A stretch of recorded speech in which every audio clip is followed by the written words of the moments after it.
Hi, I'm Debra, business owner and mom to Gen Z kids on a mission to make sure they get hired and become financially independent as soon as possible. If you're a parent wanting to get your kids hired or a new job seeker desperately trying to get hired, this show is for you, and I am so glad you're here. Okay, hello everyone, and welcome back to the show. So before I get started, I just want to mention, and I know I say this usually at the end, but I just want to reiterate it now, that my whole goal with this content is to ensure that it's helpful for you and your kids. So if you have a question or a thought about something that I'm discussing or perhaps haven't discussed yet, please feel free to send me an email. I always include my email in the show notes, and guaranteed, if you're wondering about something, others likely are too. And I would love to hear from you. It really does give me great insight into the direction and discussion for my show. So keep that in mind. All right, so today I'm going to dive in a bit on resumes and strategy involving the overall aesthetic. Aesthetics, something near and dear to my heart personally. For those of you that know me, know how true that is. So first, let me provide some context.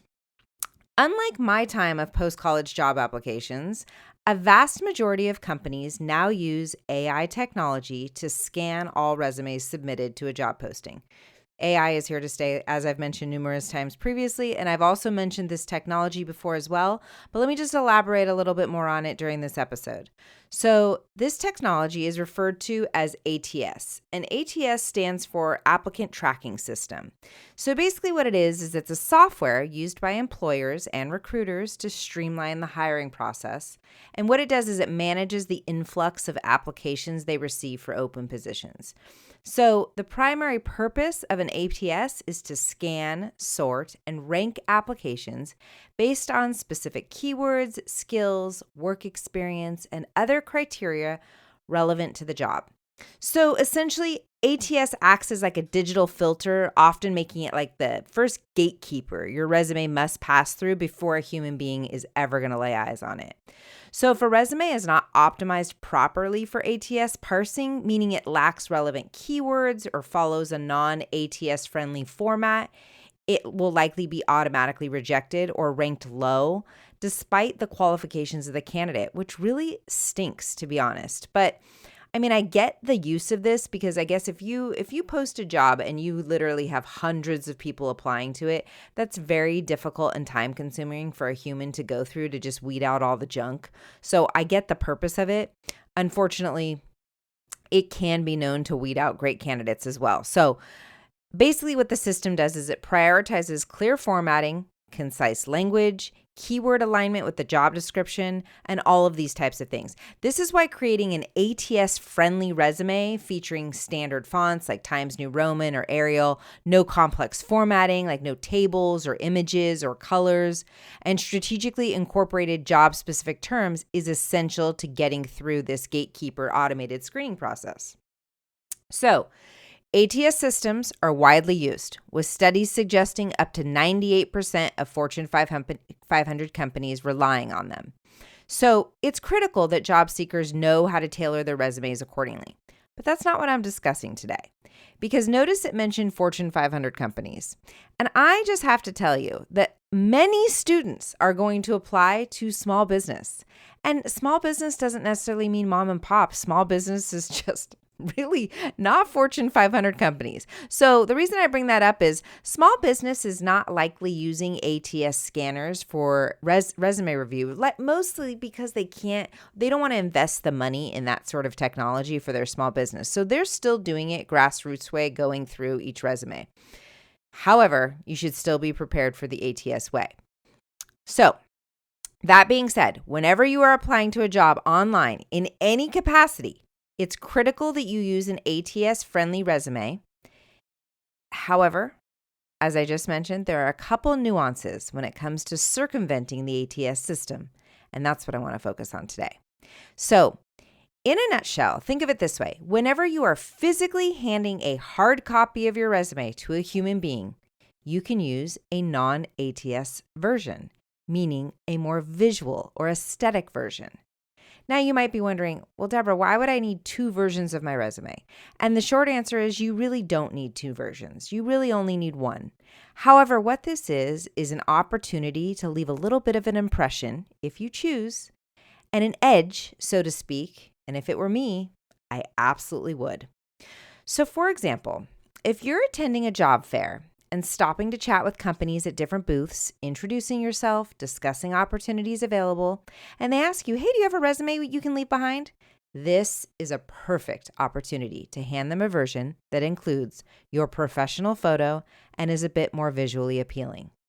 Now, this is not an opportunity to get crazy with layouts, designs, and colors, but instead an opportunity to leave a lasting impression. So look at it this way.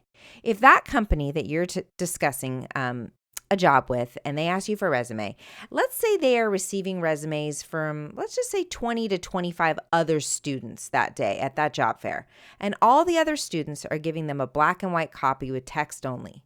And yours has a color photo and an element of professional design to it. Yours will stand out and they will remember talking to you because when they are reviewing them back at their office, they will remember your face because your face will be on the resume. Now, it's funny because hiring managers are famous for saying, do not add your photo to a resume. So I'm sure if you're listening to this now, you're saying, Debra, they always say, don't add your photo to a resume. However, I'm here to tell you, it's not because they don't want to see you. Trust me, the very first thing they do is look you up on LinkedIn to see you. So this isn't about them not wanting to see who you are and what you look like. They mention that because the ATS scanner will not scan your resume if it has a photo. So I get it. However, humans still want to see your face. So make sure you look clean, polished, and professional. No exceptions here. In fact, make sure your professional photo matches your LinkedIn profile picture. Okay, story time.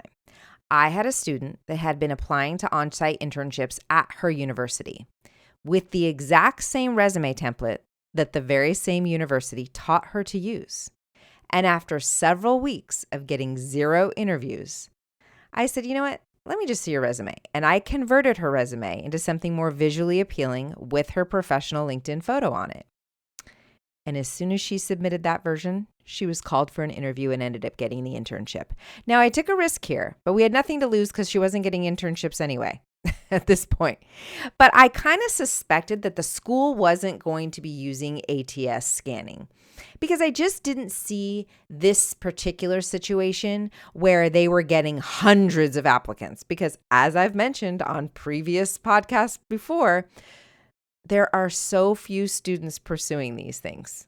Period. End of story. Just the way it goes. So I took a risk and I was like, you know what? Just submit this. Try it. Well, sure enough, like I said, they were definitely not using ATS scanning. And what happened was, I'm willing to bet that she got called for an interview because after they went through multiple black and white boring resumes, one after another, hers stood out to whomever was scheduling interviews. It's human nature. We're drawn to things that look appealing. So now I can tell you personally that when I've done hiring in the past, seeing a resume that visually stood out from the rest and had a photo always made me view it longer than the others. Now, this is not a get out of jail free card to skimp on the content. Absolutely not. The content is still absolutely top priority. You need to make sure it's still free from any and all spelling and grammar errors and is still packed with as much relevant and compelling content as possible. Another great example of when to use a more visual resume is if your parents want to send your resume to a friend or colleague they may know with a potential job connection. This version would also be advisable here. So, if your mom or your dad says, you know what, I have this, friend of mine or who works with me or whatever that has an opportunity, let me just send her your resume and she's physically going to email your PDF resume to a human being who's going to read it. They are not then going to take that resume and enter it into an ATS scanner. It's not going to happen. You've already passed that point if a human being is passing it to another human being. So that would be another example of when this version would be advisable. But I just want to clarify that you completely understand when to use this version. Otherwise, it will be the kiss of death. So the answer is, anytime you are physically handing it to a human being, or if a friend or family member is asking for a PDF copy of your resume because they have somebody they directly want to refer you to. So those are like human being contacts that this is perfect for. Never, ever use it if you are applying directly to a company online, through LinkedIn, Indeed, any of that. All of those scenarios are likely running all resumes through an ATS scanner. Okay, so if you have no idea how to create this type of resume, not to worry. I've created a free template for you to customize through Canva. And if you've never heard of or used Canva before, it is free to use, beyond simple, and completely user-friendly. Basically, it's like a completely dumbed down, amazing version of Photoshop is the best way I could describe it. Photoshop is daunting, and you definitely have to have some skills to use that. Canva, you can open, create a free account, and start using it right away. So for reference, I used to pay a graphic designer for everything prior to Canva, and now I generate absolutely everything for my company, all the graphics, website content, everything in Canva easily and quickly on my own. So what I'll do is I'll provide the link for this free template in the show notes, which again is located at the bottom of the episode description wherever you listen to podcasts. And as always, I will leave my email as well. So if you have any questions or comments you would like to hear about, don't hesitate to reach out. In the meantime, please feel free to download the template link and start designing a resume to use to stand out today. You can manipulate the colors. You don't have to use the colors I have. You can change the font. But this gives you kind of a good starting point if you have never done it before. And as always, thank you so much for listening. And if you found this episode helpful, please do share it with a friend, as it truly helps me out so much. Believe it or not, I only have another 4 episodes left before the end of the year, as I will not be airing an episode during the weeks of Thanksgiving, Christmas, and New Year's. My boys will both be home, and I want to soak up as much time with them as they will allow. Until then, I'll talk to you all next week. Have a great day.